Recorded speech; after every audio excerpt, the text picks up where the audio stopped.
Hutang mantan suami, rumah mau disita, dan sekarang diancam dipecat. Bisakah hari Mia Saraswati lebih buruk dari ini? Udara siang itu terasa panas, tidak hanya di luar, tapi juga di kepala Mia Saraswati. Pendingin ruangan kantor Lentera Desain seperti menyerah menghadapi beban kota Denpasar yang terik. Dan di antara para staf yang sibuk di depan laptop masing-masing, Mia duduk dengan pandangan kosong menatap layar yang menampilkan denah ruang tamu bergaya Skandinavia.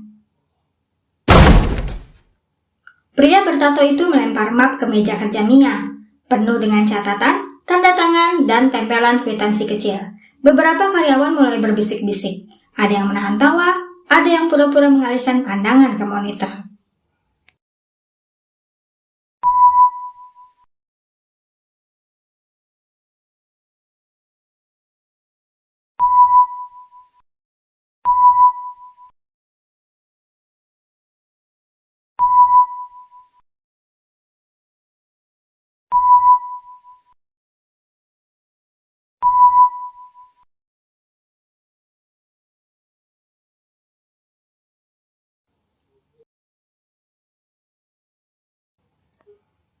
Ibu Ratna bilang, kantor bukan tempat buat sinetron.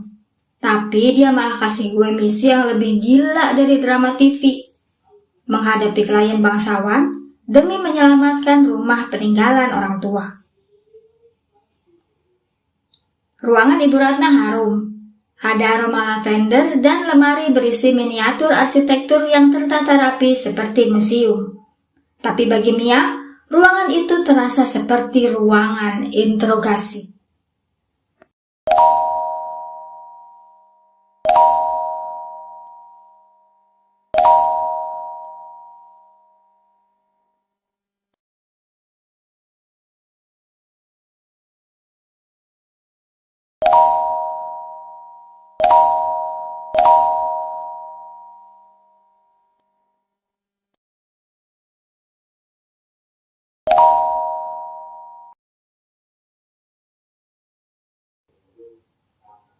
Hutang lunas atau dipecat?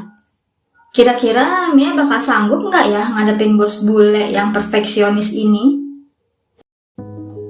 Nggak punya orang tua, adik masih kuliah, dan pengasuh tiba-tiba izin pulang. Menjadi janda tangguh itu nggak mudah, apalagi kalau harus nego proyek miliaran sambil jagain bocah yang nggak bisa diem. Mia pulang dengan kepala pusing. Begitu pintu terbuka, aroma khas rumahnya langsung menyambut. Minyak kayu putih dan cemilan murah. Dan suara bocah 5 tahun yang tak pernah habis tenaganya. Di perjalanan, tiba-tiba Mbak Rini pengasuhnya Arya telepon. Dia minta izin buat pulang cepat karena perutnya sakit. Mia bingung karena ia harus pergi ke Uluwatu sementara Agung masih ada kelas.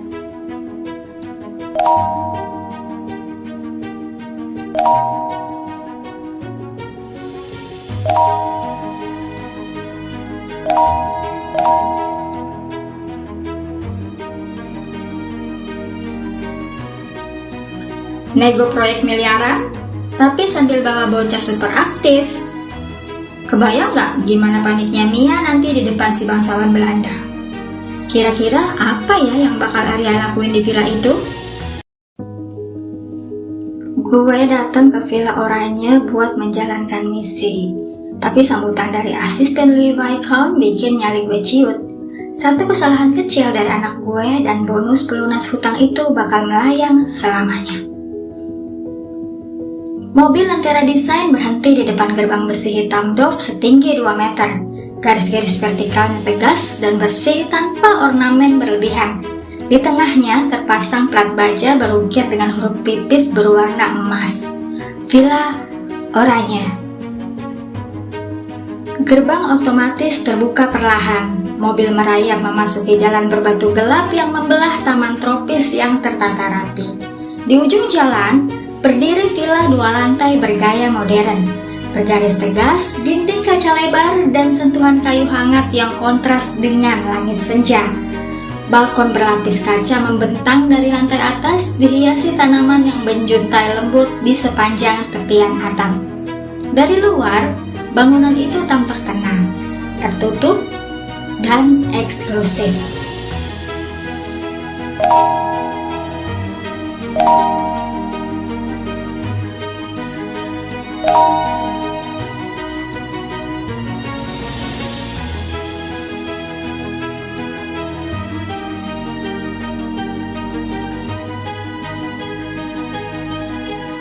Gerbang besi tertutup rapat di belakang mereka mengunci dunia luar.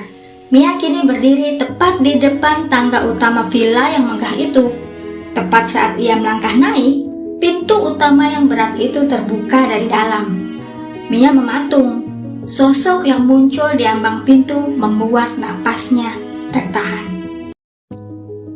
Udara dingin dari dalam villa menyambar wajah Mia, tapi bukan itu yang membuatnya merinding, melainkan pria yang berdiri tepat di hadapannya. Sosok yang tampak seperti bagian dari furniture mahal namun punya tatapan yang mematikan.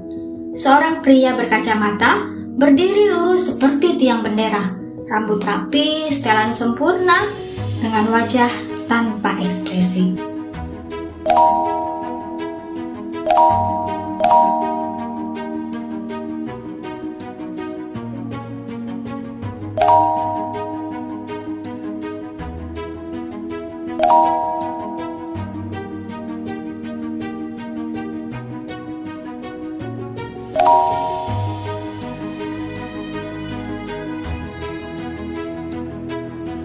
Selamat datang di Villa Oranye.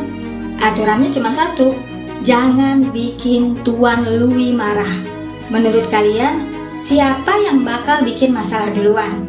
Mia atau si Terek Arya? Definisi salah masuk kandang macan. Niatnya mau cari duit buat lunasin hutang, Mia malah ketemu CEO yang matanya lebih tajam dari pisau. Begitu melangkah ke ruang tengah, aroma kayu hangat langsung terasa. Interiornya nggak heboh, simple, tapi jelas mahal. Semuanya kelihatan sangat terkontrol. Di sofa warna gading yang menghadap taman, duduk seorang pria. Wajahnya cakep parah. Jas hitamnya dilepas dan disampirkan di sofa, menyisakan kemeja abu-abu yang pas di badan. Tatapannya terangkat saat Mia masuk. Mata biru pucat keabuan menatap tajam penuh perhitungan. Gak ada senyum, gak ada basa-basi. Cuma satu pandangan yang bikin Mia sadar dia sedang dinilai. Pandangan Louis langsung tertuju pada Arya. Alisnya sedikit berkedut. Mia bergerak cepat menarik Arya sedikit ke belakang tubuhnya. Suaranya berusaha tetap stabil meski dadanya berdebar keras.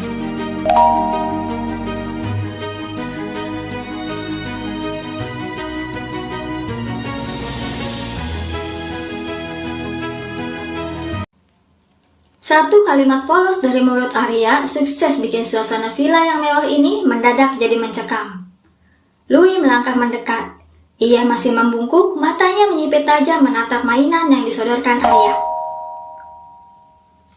Jack si asisten langsung pucat, kayak baru lihat laporan keuangan yang minus. Mia, dia udah nyaris pingsan. Tapi anehnya, Louis nggak meledak. Dia cuma diam, seolah lagi nimbang-nimbang sesuatu yang jauh lebih besar dari sekadar ucapan anak kecil. Beberapa detik yang berasa selamanya itu berakhir saat Louis berdiri tegak. Ia tidak membalas ucapan Arya, melainkan menatap Mia dengan tatapan dinginnya yang khas. Louis berbalik tanpa menunggu jawaban, berjalan kembali ke sofa besarnya dengan postur yang kaku tapi elegan. Mia buru-buru mengangguk. Dia narik napas panjang terus jalan mengekor di belakang Louis bareng Arya. Tapi, tepat sebelum Mia naruh tasnya di meja, Louis berucap tanpa menoleh sedikit pun. Kontrak bakal dirobek di depan muka kalau Arya sentuh barang-barang. Jujur gue sih nggak yakin Arya bisa diem. Kalau menurut kalian gimana? Arya bakal jadi malaikat atau malah bikin Tuan Louis darah tinggi? Komen di bawah.